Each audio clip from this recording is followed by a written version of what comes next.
இப்போ கேட்டோம், நாங்கள் முதலமைச்சர்கிட்ட கேட்டோம். இந்த வந்தே மாதரம், அப்புறம் தேசிய கீதம், அதற்கப்புறம் தமிழ் தாய் வாழ்த்து என்பது சமமாக இப்போ முதலமைச்சர்கிட்ட கேட்டோம். ஆளுநர் பங்கேற்கிற நிகழ்ச்சிகளில் மட்டும் இத்தகைய நடைமுறையைத்தான் பின்பற்ற வேண்டும் என்று மத்திய அரசாங்கத்துடைய ஒரு உத்தரவு. அதை மாற்ற வேண்டும் என்பதற்கான முயற்சிகளை ஆளுநரோடு பேசி நாங்கள் மேற்கொண்டோம்.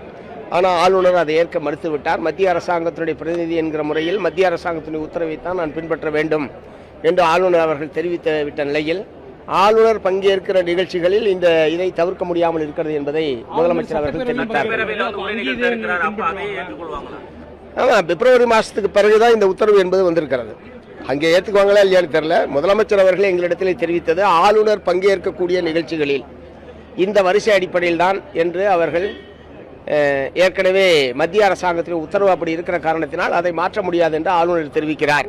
ஆனால் நாங்கள் மாற்றுவதற்கான முயற்சிகளை மேற்கொண்டோம் என்பதை முதலமைச்சர் அவர்கள் எங்களிடத்தில் தெரிவித்தார். சட்டப்பேரவையில் இதே நடைமுறை பின்பற்றப்பட்ட மார்க்சிஸ்ட் கம்யூனிஸ்ட் கட்சியின் நிலைப்பாடு என்னவா இருக்கும்? அது பார்ப்போம், அப்போ பார்ப்போம். இப்போ